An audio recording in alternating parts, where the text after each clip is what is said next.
한 주간 동안 평안하셨습니까? 네, 오늘은 우리가 설교 말씀 제목을요, 소원이 이루어지는 삶이라는 제목으로 함께 말씀을 나누고자 합니다.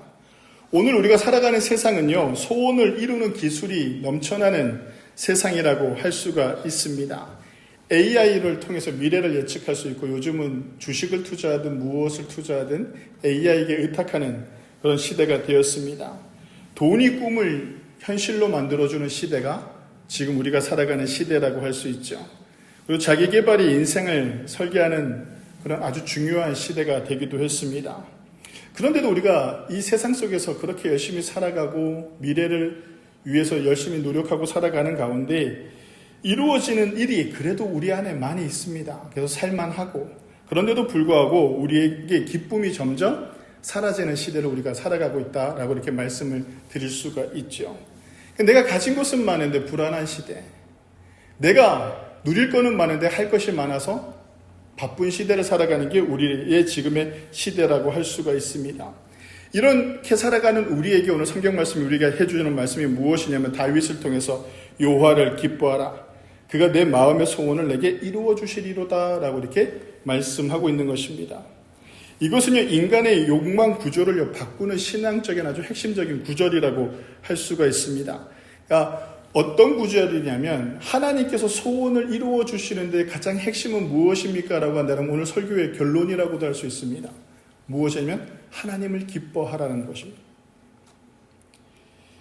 우리의 기쁨이 내가 돈을 열심히 벌어서 얻어지는 것으로 인한 기쁨이 아니라 하나님을 기뻐하는 기쁨으로 나의 삶을 바꾸라는 것이죠.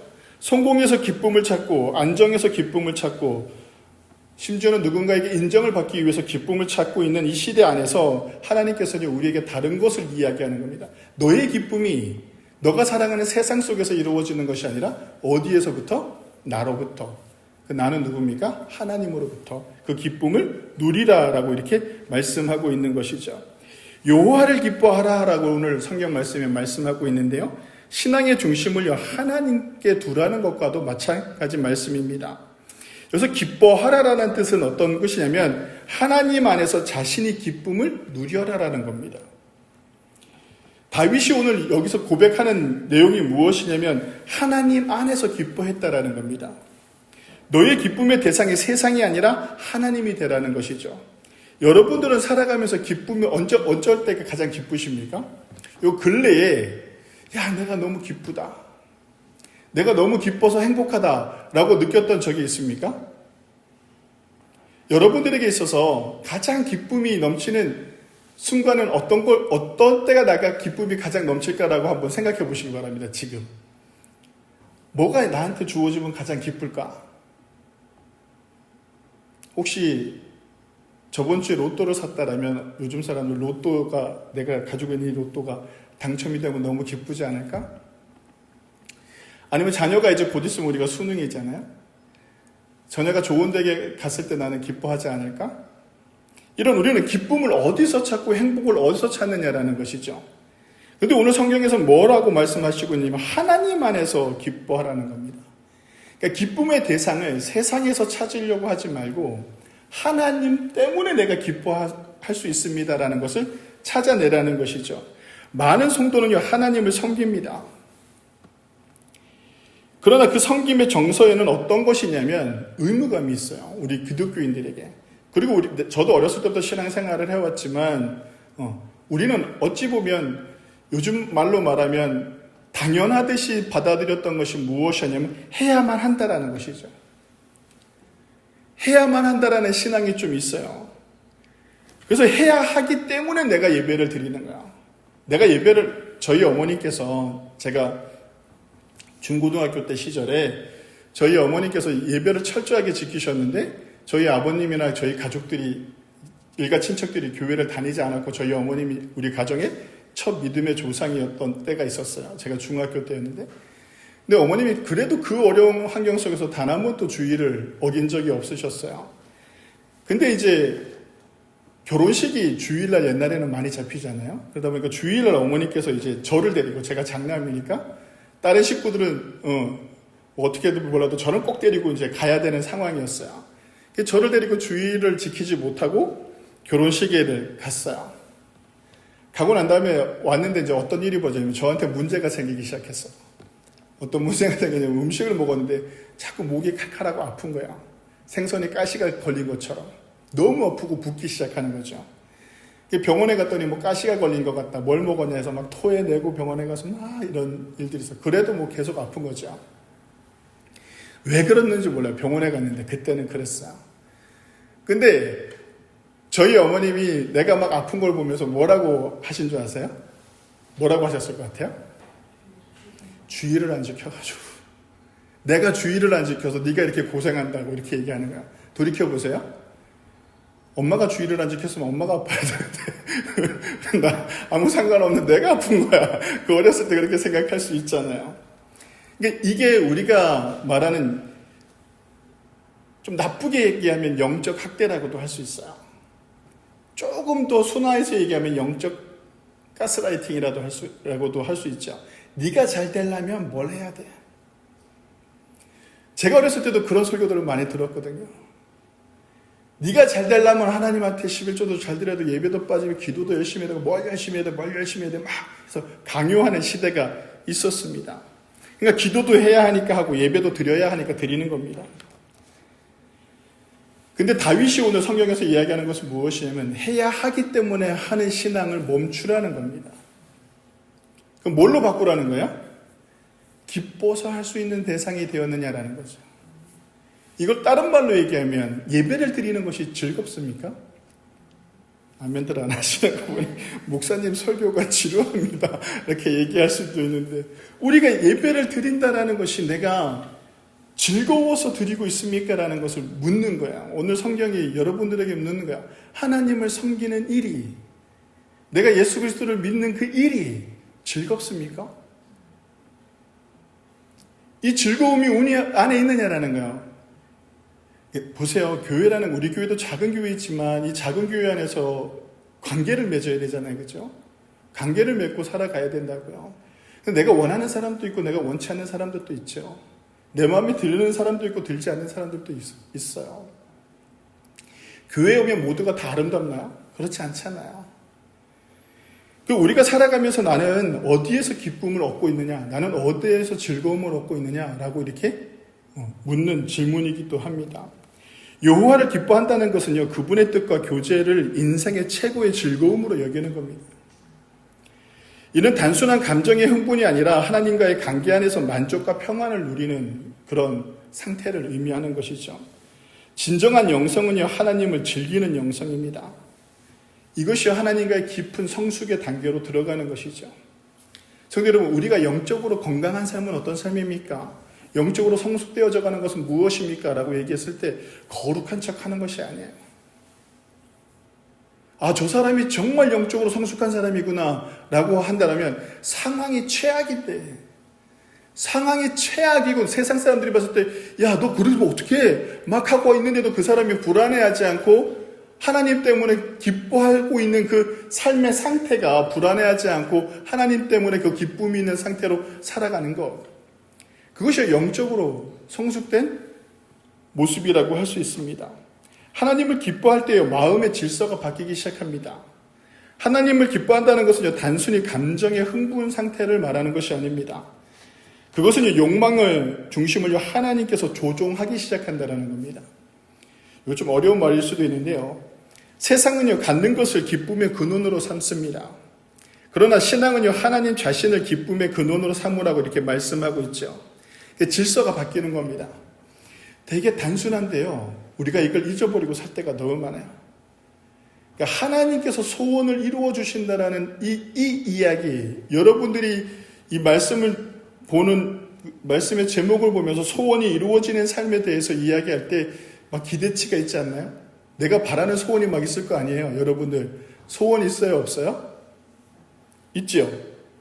없으면 그것도 문제가 있어요. 소원은 하나씩 다 가지고 있어야 돼요. 하나님 앞에서. 그렇지 않나요? 주님께서 나를 만났는데 주님께서 내가 내게 무엇을 하여 줄고 했을 때 소경 바디메어처럼 주여 내가 보기를 원하나이다라고 할 만한 것이 있어야 되잖아요. 내 인생에 이것만큼은 하나님이라고 할 만한 것들이 있어야 되겠죠. 그렇지 않겠나요? 아멘들 안 하시는 거 보니까 지금은 뭐 크게 부족한 게 없습니다 라고 이렇게 하면서 살아가는 것 같습니다. 이루어야 할 것보다 하나님께 합당한 것이 먼저가 되는 삶이 되어버린다는 것이죠. 내가 하나님 앞에서 기뻐하면 내 중심이 아니라 누구 중심으로? 하나님 중심으로 바뀐다는 것입니다. 이것이 바로 하나님을 기뻐할 때 일어나는 내면의 변화, 질서의 변화입니다. 그가 내 마음의 소원을 이루어 주시리로다 라고 이렇게 이야기할 때 여기서 등장하는 이 말은 그가 내 마음의 소원을 이루어 주시리로다 라고 했을 때 내 마음의 소원은 언제 이루어지느냐라는 겁니다. 그것이 언제냐면요. 내가 하나님으로 인해 즐거워하고 기뻐할 때입니다. 그때요 내 마음의 소원은 어떻게 되어졌다? 이루어졌다라는 겁니다. 그 마음이 이미 하나님을 기뻐하는 마음으로 변화되어졌다라는 것이 가장 중요한 핵심이라고 할 수 있습니다. 하나님은요 우리의 모든 욕망을 다 들어주시는 분이 아닙니다. 그분은요 정화된 소원, 그분의 기쁨과 일치된 소원. 마음의 소원은요 단순한 욕망이 아니라 하나님과 교제한 마음속에서 새로 빚어지는 갈망을 의미합니다. 성도 여러분, 우리가 원하는 것이 아닐 수도 있다라는 거예요. 내가 원하는 그 소원을요 하나님께서 들어주시지 않을 수도 있다라는 거예요. 그럼 여러분들 내 소원을 안 들어주는데 굳이 하나님을 믿을 이유가 있습니까? 없습니까? 있어요, 없어요? 그러니까 우리가 내가 소원을 목사님 금방 뭐 소원은 꼭 하나씩 가지고 있으라고 막 이렇게 얘기해놓고 그 소원이 안 들어오실 수도 있다라고 하는 거 이건 뭔 말입니까? 라고 이렇게 말씀을 할 수가 있어요. 그러니까 우리가 소원이요 방향이 바뀌어 버립니다. 하나님이 보시기에 나에게 가장 맞고 합당한 것으로 우리를 채워주시고 길을 만들어 가신다는 겁니다. 내가 원하고 내가 뜻하는 대로 가면요 그것이 멸망의 길로 갈 수 있기 때문인 것이죠. 그것이 처음엔 아름다워 보일 수 있으나 그것이 처음엔 좋아 보일 수 있으나 말년에 가서는 어떤 모습까지 보일 수 있냐면 하나님으로부터 멀어질 수까지 있다는 것을요 우리는 알아야 된다는 것이죠. 여러분 내가 지금 돈이 많아야 되나요? 그 돈이요 나로 하여금 하나님과 멀어지게 할 수 있는 수단이 될 수 있다는 겁니다. 사단은요 가만히 있지 않아요. 사단은요 뭐 대단한 큰 일을 벌이는 것 같잖아요. 그렇지 않아요. 사단은 언제냐면 내가 막 좋고 내가 너무 좋을 때 그 틈을 타고 들어오는 거예요. 요만큼의 틈을 타고 그 안에 들어오죠. 그래서 돈이 많이 생기면 결론은 뭐가 많아지기 시작하는 거예요? 일이 많아지는 거잖아요. 일이 많아지면 어떻다라는 겁니까? 바빠지기 시작했다라는 거예요. 바빠지기 시작했다라는 것은 또 다른 말로 얘기하면 뭐예요? 하나님과 교제하는 시간들이 점점 어떻게 되었다? 줄어들어가기 시작했다라는 거예요. 이 물질이 하나님이 보시기에 합당한 것입니까? 대답을 안 하는 거 보니 그래도 물질이 좋사옵니다 라고 생각할 수 있어요. 근데 하나님으로부터 멀어지는 이 관계가 생겨나면 안 된다라는 것이죠. 하나님과의 교제한 마음속에서 새로 빚어지는 갈망대로 우리는 경험해야 됩니다. 오늘 다윗이 이 고백을 하잖아요. 그렇죠? 오늘 우리가 읽은 이 고백을 한단 말이죠. 그럼 다윗의 상황은 어땠을까요? 잘 보세요. 다윗이 어렸을 때서부터 목동치기를 해요. 하다가 전쟁이 일어났는데 형들한테 음식이랑 옷까지 갖다 주러 갔다가 골리앗이라는 인간이 나와가지고 막 이스라엘 백성들 하나님을 막 조롱한단 말이죠. 조롱해서 그래서 자기가 봤을 때 이 물맷돌 한 방이면 딱 보낼 것 같은데 이제 이 생각이 드는 거죠. 그래서 사울왕한테 가가지고 내가 한번 해보겠습니다 했더니 사울왕이 얼마나 다급했으면 그 어린 다윗을 골리앗과 싸우게 내보냈을까요? 잘 보세요. 거기는 의미가 여러 가지가 있긴 한데 오늘 그게 핵심은 아니지만 그 어린 것이 나가서 싸우다가 죽으면 병사들이 기가 죽을까요? 기가 살까요? 기가 살아요. 왜? 저 어린 것도 나가서 저 정도로 하는데 우리가 가만히 있을 수 있겠는가? 라는 그런 마음이 있었던 거죠. 그래서 어떻게 해요? 사울왕이 다윗에게요 자기 갑옷을 입혀요. 어린 다윗에게 갑옷이 불편하고 너무 크고 칼도 너무 크고 하니까 다윗이 어떻게 해요? 다 필요 없다라고 하면서 나가서 물맷돌로 골리앗을 쳐 죽이죠. 그리고 난 이후에 다윗이요 승승장구해요. 너무 승승장구한단 말이죠. 너무 기뻐요. 너무 기쁘고 자기가 너무 잘 나가 막 잘 나가고 있을 때 이제 세상 사람들이 사울은 천천히요 다윗은 만만히요라고 하면서 막 이렇게 다윗을 막 높여주고 있을 때 다윗의 마음은 어떤 마음이 있었을까요? 이제 내가 다음 왕이겠구나. 이제 내가 이 백성을 또 사울왕 다음에 내가 이끌어가면 되겠구나. 라고 하는 그 부푼 마음이 있었을 텐데 하나님께서 어떻게 하시냐면 그의 소원을 바꿔버리신단 말이에요. 어떻게 바꿔버리냐면 처절한 삶으로. 도망자의 삶을 살게 하신단 말이죠. 광야로 내쫓는 거야. 다윗이 살기 위해서 뭐까지 합니까? 자기랑 전쟁을 해가지고 이겼던 그 나라에 가가지고 뭔 모습까지 보여요? 미친 사람처럼까지 행동하잖아요. 살기 위해서. 그랬을 때 다윗이 어떤 마음이 들었을까요? 정말 하나님께서 나를 이렇게 세우셨다가 하나님께서 나를 바닥으로 내려놓은 거잖아요. 내가 살기 위해서 그렇게까지 해야 된다는 거. 근데도 불구하고 다윗이요 하나님을 계속 찾았다라는 겁니다. 하나님을 찬양하고 하나님으로 해서 기뻐하고 하나님께서 나와 함께 하실 것이다라는 그 신앙의 고백이 오늘 이 고백인 거예요. 내가 여호와로 말하면 기뻐함으로 해서 하나님께서 나의 소원을 이루어 주셨다라고 이렇게 고백할 수 있는 것이죠. 하나님을 기뻐하는 사람은요 상황의 노예가 되지 않습니다. 환경의 노예가 되지 않는 것이죠. 하나님을 기뻐하는 사람은요 상황에 흔들리지 않습니다. 왜냐하면 그 기쁨의 근원이 환경이 아니라 하나님이기 때문입니다. 성도 여러분, 내 기쁨의 근원이 하나님과의 관계에서 오는 것인지 내가 원하는 것이 이루어졌을 때 오는 것인지 묵상하는 그런 귀한 한 주간이 되시기를 바랍니다. 그래서 내가 너무 하나님 앞에 때를 쓰고 있지는 않은지 하나님과의 관계는 중요하지 않고 내가 원하는 것, 내가 뜻하는 것이 빨리 이루어져야 되니까 나는 아직도 매일 새벽마다 가서 매일 밤마다 가서 하나님 앞에 소리만 지르고 있지는 않은지 때를 쓰고 있지는 않은지 엉엉 울면서 하나님 이것이 해결되어져야 됩니다. 하나님 이것을 들어주셔야 됩니다. 라고 하면서 그것이 기도의 전부인 것 마냥 그렇게 기도하고 있지는 않은지 그 모든 것을 다 내려놓고 하나님을 만나기를 그래서 그 어렵고 힘든 상황 속에서 내가 하나님 모든 걸 다 내려놓고 하나님 때문에 기뻐할 수 있는 오늘 하루의 삶을 좀 허락해 주십시오라고 하는 그런 기도를 드릴 수 있는 우리의 신앙의 삶들이 되어지시기를 바랍니다.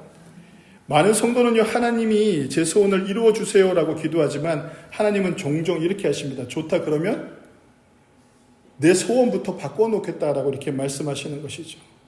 소원을 바꾸고 그 소원을 이루시는 것이 하나님이십니다. 그래서 신앙의 성숙이란 하나님이 내 소원을 들어주시는 것이 아니라 하나님이 내 소원을 빚어가는 것을 기뻐할 수 있어야 돼요. 이걸 다른 말로 얘기하면 하나님께서 나에게 주시는 그 뜻을 알아가는 것이죠. 하나님께서 나에게 그 뜻을 세우시고 하나님께서 만들어가고 있는 나의 인생을 이런 인생을 하나님께서 나에게 만들어가고 계시는구나. 그것으로 인해서 기뻐할 수 있어야 된다는 것입니다. 결국 이루어지는 것은요 하나님의 뜻과 하나님의 마음에 합한 소원이 이루어지는 것이죠. 본문을 문자적으로만 읽으면 이렇게 읽을 수가 있습니다. 하나님을 기뻐하면 내가 원하는 대로 다 주신다. 요게 좀 오해를 살 수 있는 번영신학처럼 이렇게 오해를 살 수가 있습니다. 그러나 다윗이 말하는 이름은요 외적 성취가 아니라 내적 성장을 이야기하는 것입니다. 하나님의 뜻과 내 마음이 일치될 때 그 순간 이미 이루어진 것입니다. 성도 여러분, 내가 하나님으로 인해서 기뻐하게 하는 그 순간서부터 내 삶의 문제는 해결되어진 것입니다. 내 삶이 해결되어지기를 원하고 지금 내 눈앞에 뭔가가 이루어져야 되고 내 눈앞에 뭔가가 해결되어져야 된다는 그런 갈망 속에 살아가는 것이 아니라 이런 환경 속에서 내가 먼저 찾아야 되는 것이 무엇이냐면 하나님과 나와의 관계인데 그 하나님과 나와의 관계가 어떤 관계냐면 내가 하나님으로 인해 기쁨이 넘쳐납니다라는 그 신앙의 고백, 신앙의 삶의 모습들이 여러분들의 삶 속에서 나타나고 있느냐라는 것이죠. 그렇지 않나요? 문제가 생기면 우리는 보통 짜증부터 내잖아요. 저도 그래요. 저도 사람이다 보니까 짜증부터 내요. 신경질부터 나죠. 근데 하나님으로 인해서 기쁨을 누리는 사람들은요, 그 아주 안 좋은 환경 속에서도 그것을 헤쳐나간다니까요. 그걸 부정적인 것을 부정적으로 받아내지 않아요. 부정적인 것을 긍정적으로 받아서 다시 보내죠. 여러분들의 가정에, 여러분들의 삶에 평화가 있기를 원하십니까? 내 삶에 좀 안전한 것이 좀 있고 내 삶에 좀 편안한 것이 있기를 원하십니까? 그렇다면 내가 먼저 하나님과의 그 기쁨을 누리는 훈련을 해 나가시기 바랍니다. 하나님을 기뻐하는 것, 하나님 안에서 기뻐할 수 있는 것, 이것이 우리 삶의 목표가 되어야 된다는 것입니다. 하나님의 뜻과 내 마음의 뜻이 일치될 때 그 순간 이미 우리의 소원은 이루어지는 것입니다. 이것이 신앙의 역설이라고도 할 수가 있죠. 하나님을 기뻐하는 자는 이미 그가 바라는 것을 이루었다라는 겁니다. 왜냐하면 그가 바라는 것이 이제 하나님이 바라는 것이 되었기 때문인 것이죠. 하나님 안에서 기뻐하고 하나님 안에서 교제하고 하나님 때문에 내가 소원을 품고 하나님께서 나에게 주시는 그 삶의 사역적인 일들을 바라보게 되면 하나님께서 그것을 이루어 주신다는 겁니다. 여러분들에게 은사가 나타나기를 원하십니까? 어떤 은사를 원하십니까? 여러분들에게 하나님께서 은사를 주신다면 여러분들 제일 먼저 어떤 은사를 원하기를 원하십니까? 대부분 물으면 거예요. 치유의 은사를 원하죠. 왜? 주변에 아픈 사람들이 많으니까요. 그렇지 않나요? 방언의 은사는 선물이니까 그거는 넘어가고 그건 특별한 게 아니에요. 여러분들에게 주시는 은사는 어떤 것이 있었으면 좋겠습니까? 그 은사를 내가 받기를 원한다면 나는 어디에 있으면 돼요? 그 은사가 필요한 복음의 자리에 있으면 되는 거예요. 믿지 않은 내 이웃이 질병 가운데 있다면 저 사람 한 사람을 영혼을 구원하기 위해서 내가 기도하고 그들을 섬기고 그들을 사랑할 때 하나님께서 나를 통해서 뭘 허락하시는 거야? 치유의 은사를 허락하시는 거야. 여러분들의 삶의 자리가 어떤 자리냐에 따라서요, 우리에게 하나님께서 주시는 것들이 있다라는 것이죠. 여러분들의 삶에 정말 내 주변에 물질이 필요하고 이 사람들에게 이 물질을 통해서 하나님의 뜻을 이루기를 원하신다면요, 하나님께서 어떻게 하십니까? 나에게 하나님의 물질을 허락하시는 거예요. 오로지 나만을 위한 것, 오로지 나의 개인적인 것을 위한 것이 아니라 하나님의 뜻이 이루어지는 것, 하나님의 뜻이 이루어지는 내 삶의 자리의 반경을, 지경을 넓혀갈 때 그곳에 하나님께서 한없이 부어주시는 축복이 가득하게 된다는 것입니다. 기쁨이 바뀌면 소원이 바뀌고 인생이 새로워지는 것이죠. 다윗은요, 한평생을 돌아보며 고백합니다. 내가 여호와를 기뻐하였더니 그분이 내 마음의 소원을 이루어 주셨다. 얼마나 너무 멋진 말 아닌가요?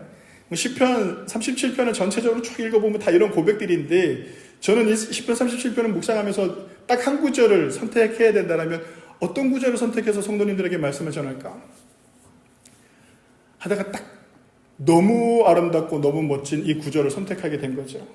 여러분들도 꼭 기억하시기 바랍니다. 내가 여호와를 기뻐하였더니 그분이 내 마음의 소원을 이루셨도다.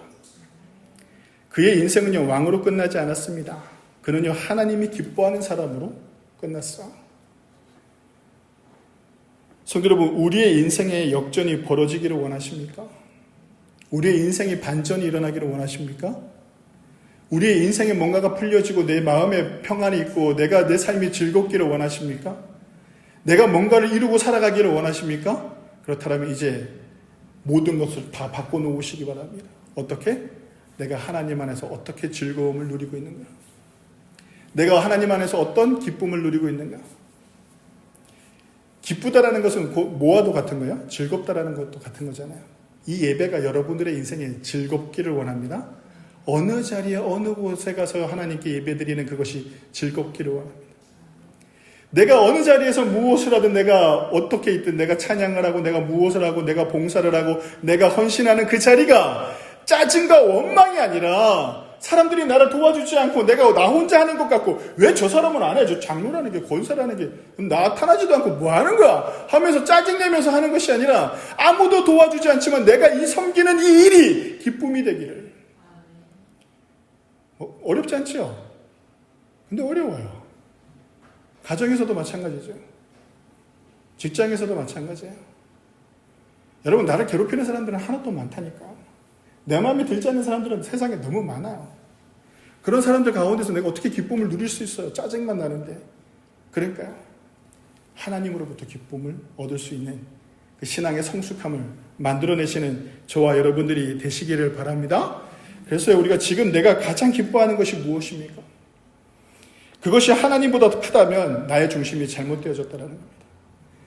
내가 지금 살아가는 삶이 하나님으로부터 기쁨을 얻고 즐거움을 얻는 것이 아니라 다른 곳에서 즐거움을 얻고 기쁨을 얻고 있다면 나의 신앙이 잘못되어져 가고 있다는 겁니다. 하나님을 기뻐하기 위한 구체적인 실천을 세워내시기 바랍니다. 예배를 의무가 아닌 신앙생활을요, 종교 활동이 아닌 정말 하나님과의 관계 때문에 내가 하나님을 너무 좋아해서 내가 이 일을 한다. 내가 하나님이 나를 너무 사랑하시기 때문에 내가 너무나도 기뻐서 이 일을 한다라는 그런 관계를 회복하시기 바랍니다. 하나님께서 내 마음의 소원을 바꾸시도록 기도하시기 바랍니다. 이루어 주시옵소서라고 기도하는 것이 아니라 하나님의 뜻에 하나님이 기뻐할 만한 삶을 내가 살겠습니다. 이때 아멘 해야 되는 거예요. 네. 제가 잠깐 멈추잖아요. 그럼 그때 아멘 해야 돼요? 멈추면 아멘 하는 타임인 거예요. 하나님이 기뻐하시는 일이 나를 통해서 이루어지기를 기도하시기 바랍니다. 그럼요, 여러분들의 소원을 이루시는 그 하나님의 놀라운 은혜를, 축복을 누리시게 될 것입니다. 이 시골 작은 교회지만 그 소원이